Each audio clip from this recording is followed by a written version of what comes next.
Hello students, इस video में हम क्लास 8 की दक्षता अभ्यास जो हमारी रह गई है उससे आगे के प्रश्नों को हल करेंगे। हमने 1 से 5 तक क्वेश्चन इससे पहली वाली वीडियो में करा दिए हैं। अब देखिए हम 6 से आगे बढ़ते हैं। क्वेश्चन नंबर 6 क्या दिया गया है, वह छोटी से छोटी संख्या ज्ञात कीजिए जिसमें 3675 में भाग देने पर भागफल पूर्ण वर्ग हो जाए। देखिए अभी तक हमने जो पिछला क्वेश्चन देखा था उसमें हमने देखा था कितने से गुणा करें,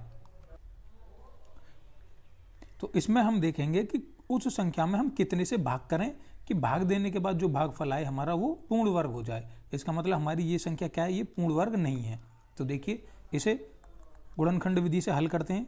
3675 गुणनखंड विधि से हल करेंगे। पीछे 5 आ रहा है तो 5 से भाग देंगे। देखिए 3675 में 5 का भाग देंगे, कितनी बार जाएगा 35, एक बच गया, 7 उतार लिया। यहाँ 3 कितना हो गया 15, 2 बचा, 5 उतार लिया, कितनी बार गया 135 बार। यहाँ लिख देंगे 735। अब देखिए पीछे 5 आ रहा है, फिर 5 से करेंगे। यहाँ 7 है, 1 लिखेंगे, कितना बच गया 2, यहाँ 23 हो गया, कितना हो गया 5, 20, 3 बचा, यहाँ पे कितना आ गया 7। अब देखिए 147 आ गया, पीछे 5 नहीं है तो 5 से नहीं होगी। 0, 2, 4, 6, 8 नहीं है तो 2 से भी नहीं जाएगी। अब इसके अंक जोड़ के देखते हैं, 7 और एक 8, 9, 10, 11, 12, 12 आ गया इनका जोड़। तो 12 3 से विभाजित हो जाएगा तो ये संख्या भी 3 से कट जाएगी। तो 3 से भाग देते हैं, कितनी बार जाएगा 4, 12, 2 बचा, यहाँ पे 27 हो गया, तो कितनी बार जाएगा 49 बार। 49 कितने का वर्गमूल होता है 7 का, 7 यहाँ आएगा और 7 से एक बार चला जाएगा। देखिए हमारी कितनी संख्या आ गई है 3675। हमने क्या लिख लिया 5 गुणा 5 गुणा 3 गुणा 7 गुणा 7। देखिए एक पेयर तो हमारा 5 का बन गया और एक 7 का बन गया, लेकिन ये 3 अलग रह गया। अगर वो हमसे ये पूछता कि कितने की गुणा करें तो हम कितने की गुणा करते, 3 की गुणा कर देते। तो जो गुणा करने के बाद आता वो हमारा क्या बन जाएगा, पूर्ण वर्ग बन जाएगा। और अगर हमसे वो भाग करवा रहा है तो जैसे 5 गुणा 5 गुणा 3 गुणा 7 गुणा 7, तो अगर हम इस संख्या में 3 से भाग कर दें मतलब 3 से 3 कट जाएगा, तो जो संख्या हमारी बचेगी वो क्या बच जाएगा, वो संख्या हमारी पूर्ण वर्ग बन जाएगी। अगर इसी प्रकार वो हमसे जैसे पिछले प्रश्नों में गुणा करा रहा है तो अगर हम यहाँ पे एक 3 की ओर गुणा कर दें तो इसका भी पेयर बन जाएगा। तो वही तरीका है, बस हमें इसमें भाग के लिए पूछ रहा है। तो इसका आंसर कितना हो जाएगा, इसका आंसर हो जाएगा 3। अर्थात वह छोटी से छोटी संख्या कितनी होगी, वह छोटी से छोटी संख्या 3 होगी, जिससे हम 3675 में भाग करेंगे तो हमारा जो भाग करने के बाद आएगा वो संख्या हमारी पूर्ण वर्ग होगी। नेक्स्ट क्वेश्चन देखते हैं, क्वेश्चन नंबर 7। 4 अंकों की छोटी से छोटी पूर्ण वर्ग संख्या ज्ञात कीजिए। देखिए 4 अंकों की छोटी से छोटी संख्या क्या होती है, पहले वो लिखते हैं। देखिए 4 अंकों की छोटी से छोटी संख्या हमारी होगी 1000। हमें पता है जब हम छोटी से छोटी संख्या निकालते हैं तो 0 लगाते हैं, और जब बड़ी से बड़ी संख्या निकालते हैं तो हम 9 लगाते हैं। तो इसी प्रकार से हमने छोटी से छोटी संख्या लिख ली 1000। अब हमें बताना है कि 4 अंकों की छोटी से छोटी, लेकिन ये तो पूर्ण वर्ग है नहीं। इसका वर्गमूल करते हैं। देखिए क्या कैसे करेंगे, 2 2 के पेयर बनाएंगे, ये 2 और ये 2, 10 आ गया, कितनी बार जाएगा 3 बार। 3 यहाँ लिखेंगे, 3 यहाँ लिखेंगे और एक 3 यहाँ लिखेंगे, कितना आ गया 9 आ गया। अब देखिए इसे जोड़ेंगे और इसे घटाएंगे, 10 में से 9 गया तो 1 बचा, 3 और 3 कितना हो गया 6। यहाँ पे कितना बचा 2 0 उतार लिया। अब देखिए कितनी बार जाएगा 2 बार, 2 यहाँ लिखेंगे, 2 यहाँ और 2 यहाँ। 62 की गुणा 2 में करेंगे तो हमारा कितना आ जाएगा 124। तो कितना एक्स्ट्रा हमारा निकल रहा है 24। तो अगर हम इस संख्या में 24 और जोड़ दें, 1000 में अगर हम 24 और जोड़ दें तो हमारा कितना आ जाएगा 1024। तो यही एक 4 अंकों की सबसे छोटी संख्या होगी जो पूर्ण वर्ग होगी। 1000 से लेके 1023 तक हमारी संख्या पूर्ण वर्ग नहीं होगी। 1024 हमारी 4 अंकों की सबसे छोटी संख्या है जो पूर्ण वर्ग होगी। यही इस क्वेश्चन का आंसर हो जाएगा। क्वेश्चन नंबर 8 देखेंगे। 4 अंकों की बड़ी से बड़ी पूर्ण वर्ग संख्या ज्ञात कीजिए। तो देखिए 4 अंकों की बड़ी से बड़ी हमें पता है संख्या क्या होती है।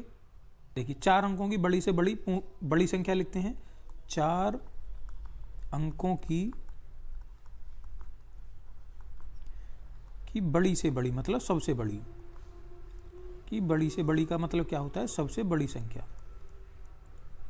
कितनी हो जाएगी, 4 बार 9 लिख देंगे, 2 3 4। अब क्या करेंगे, इसी का वर्गमूल ज्ञात करेंगे। 2 3 4 वर्गमूल ज्ञात करने के लिए पेयर बनाते हैं। कितना आ गया, 99। अगर हम 9 का वर्ग करेंगे तो कितना आ जाएगा, 81। तो 9 बार ही हेल्प करेंगे, 9 9 9 यहाँ लिखेंगे और 81 यहाँ पे लिखेंगे। बिल्कुल वही तरीका, इन्हें जोड़ेंगे और इन्हें घटाएंगे। 9 और 9 कितना हो गया, 18। और 99 में से हम 81 घटाएंगे तो कितना बचेगा, 18।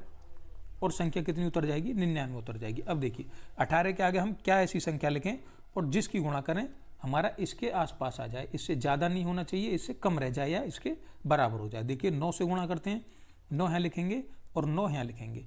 तो 189 की 9 में गुणा करेंगे तो 189 की 9 में गुणा करने के बाद हमारा कितना आ जाएगा, 1071। हमारा कितना आ गया, 1701। 1701 घटाने के बाद लिखेंगे कितना आएगा, 9 में से 1 गया तो 8, यहाँ पे 9 और यहाँ पे 1, कितना शेष बच गया हमारा, 198। अब देखिए अगर हम इस संख्या में 9999 में अगर हम 198 जोड़ देंगे, 198 जोड़ेंगे तो हमारी ये संख्या ऊपर पहुंच जाएगी। मतलब 1 2 3 4 अंकों से बढ़ के ये 5 अंकों की हो जाएगी, जो कि हमारा सवाल गलत हो जाएगा। इसलिए हम क्या करेंगे, इसे इसमें से इस संख्या को घटाएंगे। 9999 में से हम 198 घटाएंगे। अब जब हम इसे घटाएंगे, 9 में से 8 गया तो 1 बचेगा, यहाँ पे 0, यहाँ पे कितना बचेगा 8 और यहाँ पे बचेगा 1, 9। तो इस प्रश्न का आंसर हमारा कितना आ जाएगा, 9801। यही इस क्वेश्चन का आंसर होगा। अर्थात 4 अंकों की बड़ी से बड़ी पूर्ण वर्ग संख्या कितनी होगी, 9801। अब क्वेश्चन नंबर 9 देखेंगे। क्वेश्चन नंबर 9, वह छोटी से छोटी पूर्ण वर्ग संख्या ज्ञात कीजिए जो 16, 18, 45 से पूरी विभाजित हो जाती हो। छोटी से छोटी पूर्ण वर्ग संख्या ज्ञात करनी है तो हम क्या करेंगे, इसमें एलसीएम करेंगे। जब भी छोटी से छोटी पूर्ण वर्ग संख्या ज्ञात करवाएगा तो हम एलसीएम करेंगे। देखिए क्या दिया गया है, 16, 18 और 45। वह छोटी से छोटी पूर्ण वर्ग संख्या ज्ञात कीजिए जो 16, 18 और 45 से पूरी विभाजित हो जाती हो। देखिए लासा करते हैं, 2 लेंगे, 2 का भाग 16 में लगाएंगे 8, 2 का भाग 18 में लगाएंगे 9, 2 का भाग 45 में नहीं जाएगा तो 45 ऐसे ही उतर जाएगा। फिर 2 लेते हैं, 4, इसमें भी नहीं जाएगा, ये भी ऐसे ही, और 45 भी ऐसे ही उतर जाएगा। फिर 2 से भाग करते हैं, 2 आ जाएगा, ये संख्या ऐसे ही उतर जाएगी क्योंकि 2 का भाग इसमें नहीं जाएगा। फिर 2 से करते हैं, 1 आ जाएगा, 9 और यहाँ पे 45। अब देखिए कितने से भाग करेंगे, 3 से भाग करते हैं। यहाँ तो 1 आ गया,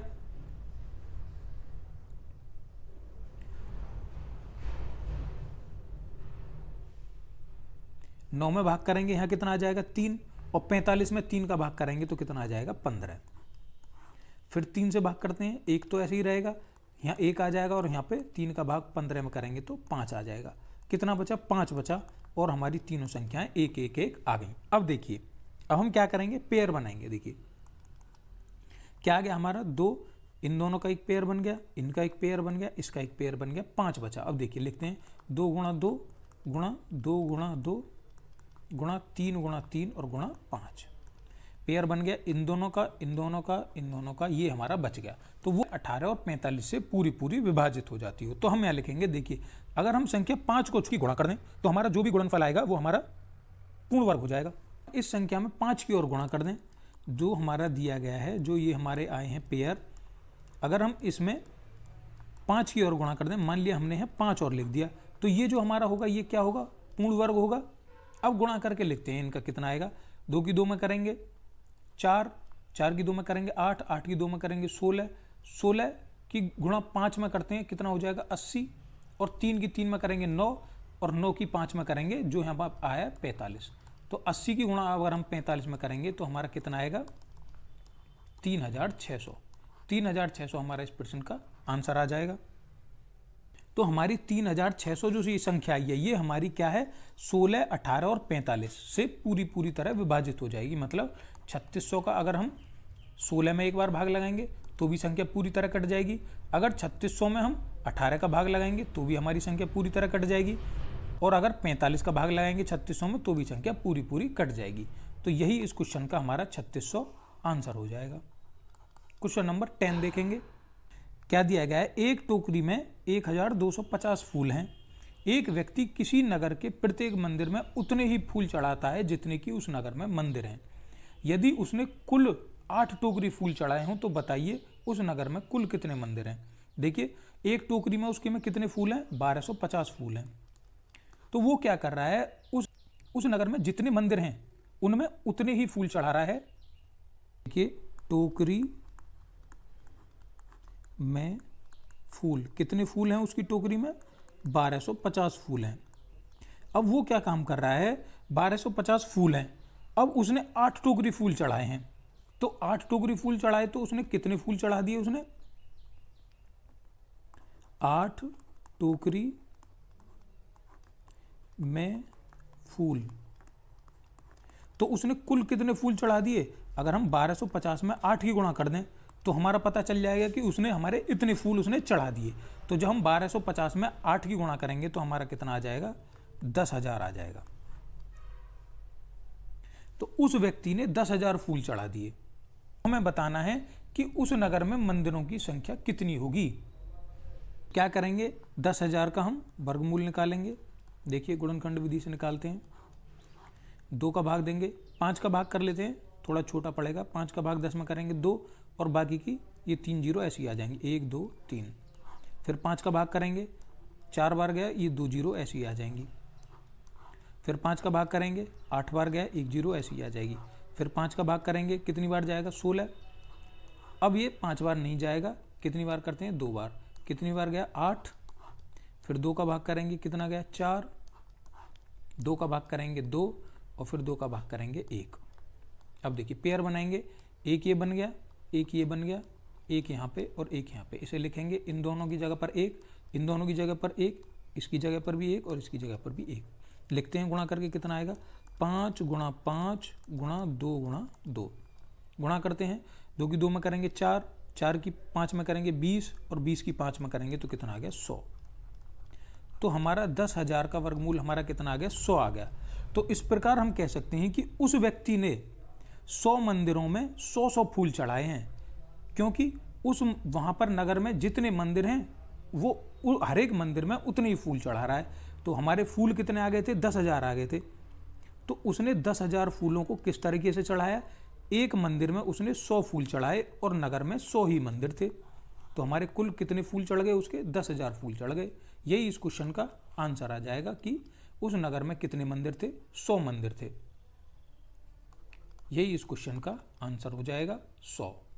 क्वेश्चन नंबर 11 देखेंगे। 11 में क्या दिया गया है, 15 अगस्त को कक्षा 6 की प्रत्येक छात्रा को उतनी ही ग्राम मिठाई दी गई जितनी कि उस कक्षा में कुल छात्राएं थीं।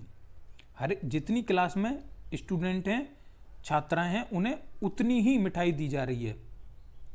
यदि कुल 1.6 किलोग्राम मिठाई बांटी गई, तो देखिए कुल कितनी मिठाई बांटी गई है, 1.6 किलो। तो ज्ञात कीजिए कि उस कक्षा में कुल कितनी छात्राएं हैं और प्रत्येक छात्रा को कितने डेकाग्राम मिठाई मिली। देखिए सबसे पहले इस किलोग्राम को हम ग्राम में बदल लेते हैं। 1.6 किलोग्राम दिया गया है, ये क्या है, मिठाई। ये मिठाई 1.6 किलोग्राम बांटी गई है। कि किस प्रकार से बांटी गई है, कि क्लास में जितनी छात्राएं हैं उन्हें उतनी ही ग्राम मिठाई दी गई है। तो हम पहले ग्राम में बांट लेंगे, क्योंकि यहाँ पे ग्राम में मिठाई बट रही है। तो इसे ग्राम में बदलते हैं। हमें पता है 1 किलो में कितने ग्राम होते हैं, 1000 ग्राम होते हैं। तो ये हमारा हो गया ग्राम। गुणा करके लिखते हैं। देखिए दशमलव हटेगा, दशमलव हटाएंगे तो यहाँ से 1 जीरो कम हो जाएगी। तो 16 के आगे कितनी जीरो आ जाएंगी, 2। तो कुल कितने ग्राम मिठाई बटी है, 1600 ग्राम मिठाई बटी है क्लास में। अब देखिए अगर हम इस 1600 ग्राम का क्या कर दें, हम वर्गमूल कर दें तो हमें छात्राओं की संख्या पता चल जाएगी। क्योंकि भाई जितनी भी मिठाई बटी है उतनी ही छात्राएं हैं। तो अगर हम इस मिठाई का वर्गमूल कर दें तो हमें छात्राओं की संख्या पता चल जाएगी। देखिए वर्गमूल करते हैं, गुणनखंड विधि से ही करते हैं।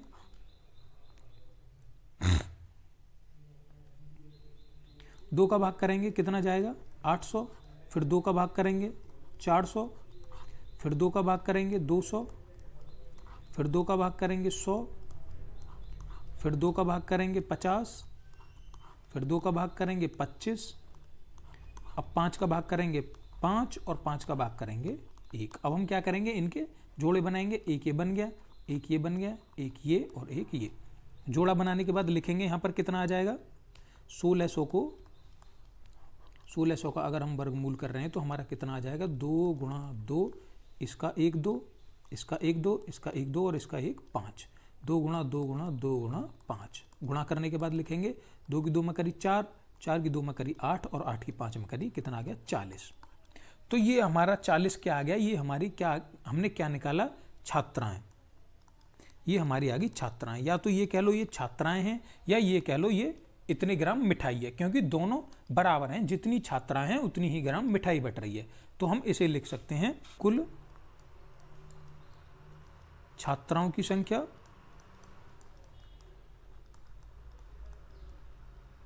बराबर 40। अब जितनी छात्राएं हैं उन्हें उतनी ही मिठाई मिल रही है। कितनी मिठाई मिल रही है, 40 छात्राएं, तो उन्हें 40 क्या है, ग्राम, क्योंकि हमने इसे ग्राम में बदल लिया है। और वो भी क्वेश्चन में क्या कह रहा है, छात्रा को उतनी ही ग्राम मिठाई बांटी गई है। तो देखिए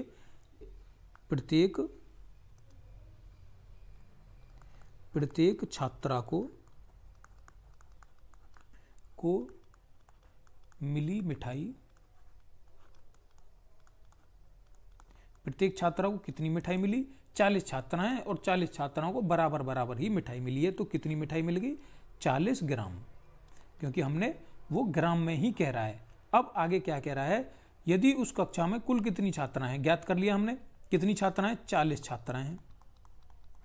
तो पहला तो हमारा यहीं पे सॉल्व हो गया कि ज्ञात कीजिए कि उस कक्षा में कुल कितनी छात्राएं हैं। कुल कितनी छात्राएं हैं, ये पहला आंसर हो गया, कुल छात्राएं हैं 40। और क्या कह रहा है, प्रत्येक छात्रा को कितने डेकाग्राम मिठाई मिली। अब हमने इसे निकाला है ग्राम में, अब हमें ये डेकाग्राम में बदलना है। तो देखिए जब भी हम ग्राम से डेकाग्राम में बदलते हैं तो हम उसमें 10 का भाग कर देंगे। देखिए जब हम 40 में 10 का भाग करेंगे तो ये हमारा बन जाएगा डेकाग्राम। और जब 40 में 10 का भाग लगाएंगे तो हमारा उत्तर कितना आ जाएगा, 4 डेकाग्राम। यही इस प्रश्न का आंसर हो जाएगा। अब क्वेश्चन नंबर नेक्स्ट की तरफ चलते हैं। 12 नंबर, वह छोटी से छोटी प्राकृतिक संख्या ज्ञात कीजिए जिसे 16,160 में से घटाने पर शेषफल पूर्ण वर्ग हो जाता है। देखिए वह हमें छोटी से छोटी संख्या बतानी है। बिल्कुल वही भाग विधि से हम हल करेंगे और जो भी शेषफल बचेगा उसे हम उसमें से घटा देंगे तो हमें पता चल जाएगी कि वो हमारी संख्या पूर्ण वर्ग हो जाएगी। हल करते हैं। 16,160 भाग विधि से वर्गमूल करेंगे, 2 के पेयर बनाएंगे, एक बच गया, एक यहाँ लिखेंगे, एक यहाँ लिखेंगे, एक यहाँ पे और एक यहाँ पर। देखिए एक में एक जोड़ेंगे कितना हो गया, 2, एक में से एक घटाएंगे 0, अगली संख्या कितनी उतर जाएगी, 61। अब देखिए 2 के आगे हम क्या लिखें, जो हमारा 61 के आसपास आ जाएगा। 22 का अगर हम 2 में गुणा करेंगे तो कितना हो जाएगा, 44, क्योंकि 23 का 3 में करेंगे तो 69 ज़्यादा हो जाएगा। यहाँ पे भी 2 लिखेंगे। अब देखिए 61 में से 44 घटाएंगे तो हमारा कितना बचेगा, यहाँ पे 7 और यहाँ पे 1, 17 बचेगा। इसे जोड़ देंगे, 22 में 2 जोड़ा तो कितना हो गया, 24। अब क्या करेंगे, अगली संख्या कितनी है, 60 उतार लेंगे। यहाँ पे कितना आ गया, 1760। अब देखिए 24 के आगे हम क्या लिखें, ऐसी संख्या जिसकी गुणा करने पर हमारा इसके आसपास आ जाए। अगर हम देखिए 7 लिखते हैं और 7 की गुणा करते हैं तो हमारा कितना आ जाएगा, 9, 2, 7, 1, कितना आ गया, 1729, जो हमारा इसी के आसपास है। अगर हम यहाँ पे 2, 4, 8 की गुणा 8 में करते तो हमारा ज़्यादा हो जाएगा, इसलिए हम 7 की गुणा करेंगे। यहाँ पे 7 लिखेंगे, यहाँ पे 7, कितना आ गया, 1729। अब देखिए घटाने के बाद लिखते हैं कितना आ गया, 10 में से 9 गया तो हमारा कितना बचेगा, 1, और यहाँ पे रह गया 5, 5 में से 2 गया तो 3, 31 हमारा क्या बच गया, ये शेष बच गया। अगर हम ये क्या कह रहा है, वह छोटी से छोटी प्राकृतिक संख्या ज्ञात कीजिए जिसे 16,160 में से घटाने पर। तो देखिए घटाते हैं, 16,160 में से अगर हम 31 घटा दें तो हमारा कितना बचेगा, देखिए 16,129। तो हमारा ये जो 16,129 है ये क्या होगा, एक पूर्ण वर्ग संख्या होगी। लेकिन वो हमसे पूछ क्या रहा है, वो हमसे पूछ रहा है वह छोटी से छोटी प्राकृतिक संख्या क्या है जिसे घटाने पर। तो हमने क्या घटाया, 31 घटाया, तो इसका आंसर कितना आ जाएगा, इसका आंसर हो जाएगा 31। यही इस क्वेश्चन का आंसर होगा कि 16,160 में से 31 घटाने पर जो हमारी संख्या आएगी वो क्या होगी, एक पूर्ण वर्ग संख्या होगी। तो इसका आंसर कितना हो गया, 31, 31। नेक्स्ट क्वेश्चन देखते हैं। वह छोटी से छोटी प्राकृतिक संख्या ज्ञात कीजिए जिसे 594 में जोड़ दें तो योगफल पूर्ण वर्ग हो जाता है। बिल्कुल वही तरीका है। देखिए 594 में हम क्या जोड़ें कि वो हमारा योगफल पूर्ण वर्ग हो जाए। देखिए 5 9 4। वह छोटी से छोटी प्राकृतिक संख्या ज्ञात कीजिए जिसे 594 में जोड़ दें तो योगफल पूर्ण वर्ग हो जाता है। हमें जोड़ना है, ध्यान रखना है। देखिए अब हम क्या करेंगे, हम भाग विधि से वर्गमूल कर रहे हैं, 2 2 के पेयर बना लिए, 2 बार करेंगे, 2 यहाँ लिखेंगे, 2 यहाँ लिखेंगे। यहाँ पे कितना आ जाएगा 4। इन्हें जोड़ेंगे और इन्हें घटाएंगे। 5 में से 4 गया 1, 2 में 2 जोड़ा तो हमारा कितना आ गया 4। अगली संख्या उतार लेंगे 94। देखिए अब हमें क्या करना है, चूंकि जोड़ना है तो हम एक बड़ी संख्या लेके चलेंगे। यहाँ पर देखिए हम अभी तक हम क्या कर रहे हैं, अभी तक हम छोटी संख्या लेके आ रहे थे। जैसे 44 की अगर हम इसके आगे 4 लिख रहे हैं, 4 की गुणा 4 में करते हैं 16, एक हासिल लग गया। 4 की 4 में करी 16 और 1 17। अगर हम इस प्रकार करते, अगर हमें वो घटाना होता तो हम 4 बार ही हल करते इसे, लेकिन हमें क्या करना है, वो संख्या जोड़नी है उसमें, तो हम एक फालतू लेके चलेंगे। देखिए 45 बार लेके चलेंगे। 45 की 5 में गुणा करेंगे, कितना आएगा, 5 की गुणा 5 में करी 25, हासिल 2 लग गया। 5 की 4 में करी 20 और 2 22, कितना आ गया हमारा 225। 5 बार में हमारा 225 आ गया। अब देखिए 194 में से 225 घटाएंगे, 225 माइनस 194, जब हम इसे घटाएंगे तो हमारा कितना बचेगा 1 और 1 3। यहाँ पे कितना बचा हमारा 31। 31 हमारा यहाँ पे शेष बच गया -31। अगर हम इस संख्या में 31 जोड़ दें, 594 में अगर हम 31 जोड़ दें तो हमारा कितना आ जाएगा 9 10 11 12 का 2, एक हासिल 625 आ जाएगा। तो 625 क्या है, एक पूर्ण वर्ग संख्या है। तो हमारा वह छोटी से छोटी संख्या कितनी आ गई, वह छोटी से छोटी संख्या हमारी 31 आ गई। इसका आंसर हो जाएगा 31, क्योंकि 31 को 594 में जोड़ने पर हमारा योगफल क्या हो जाएगा, एक जो योगफल आया है हमारा 625, ये पूर्ण वर्ग संख्या हो जाएगी। अगर हम इसे 4 बार करते, मान लें अगर हम इसे 4 बार करते तो 4 बार करने के बाद हमारा उसमें जोड़ते तो हमारा वो पूर्ण वर्ग नहीं आ पाता, इसलिए हमने ये एक एक्स्ट्रा लिया है, क्योंकि वो हमें उसमें जोड़ के चलना है। तो हमारा उत्तर यहाँ पे 31 आ जाएगा। 31 जोड़ने पर हमारी वो संख्या पूर्ण वर्ग बन जाएगी। तो 31 इस क्वेश्चन का आंसर हो जाएगा। नेक्स्ट क्वेश्चन देखेंगे, क्वेश्चन नंबर 14। क्या दिया गया है, एक वर्गाकार बाग को स्वच्छ, निर्मल और प्रदूषण मुक्त बनाए रखने के लिए रख रखाव पर प्रति वर्ग मीटर 2.25 मासिक व्यय आता है। मतलब एक बाग को हमने स्वच्छ और साफ बनाने के लिए हर एक वर्ग किलोमीटर का खर्चा कितना है, 2.25 महीने का खर्चा आ रहा है, 2.25 रुपये। यदि बाग के रख रखाव पर महीने का खर्चा 3600 रुपये है तो बाग की हमें लंबाई ज्ञात करनी है। तो देखिए इस प्रश्न को कैसे हल करेंगे। सबसे पहले लिखते हैं प्रति वर्ग मीटर का खर्चा कितना है। लिखते हैं 1 वर्ग मीटर का खर्च कितना है, 2.25 रुपये। 2.25। कुल खर्चा कितना है, कुल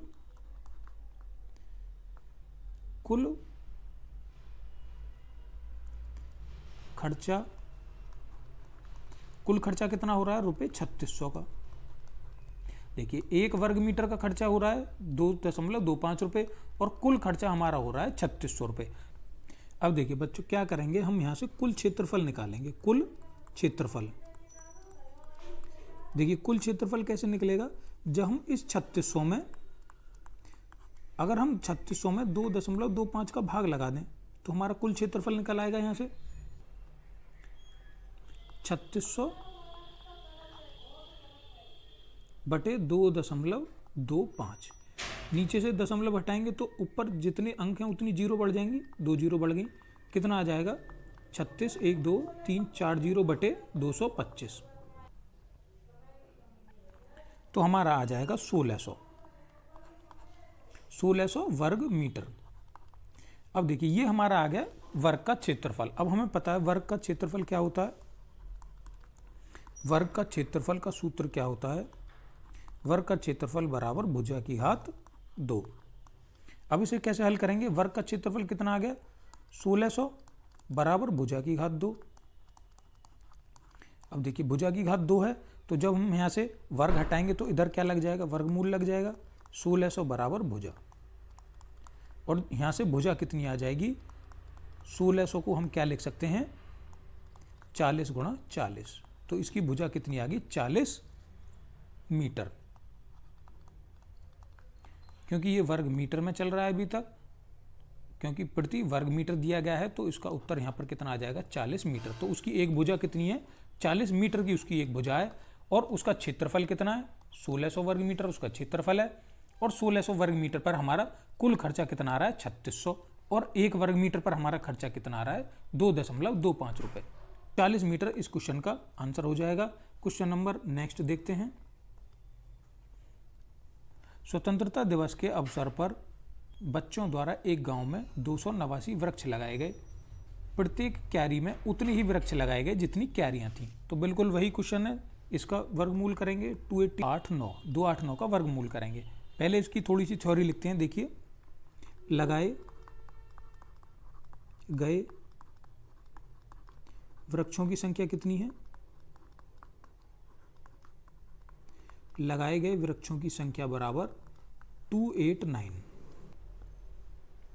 और प्रत्येक क्यारी में उतने ही वृक्ष लगाए गए जितनी कुल क्यारियां थीं। तो अब हमें क्या निकालना है, देखिए प्रत्येक क्यारी में उतने ही वृक्ष लगाए गए। देखिए प्रत्येक क्यारी में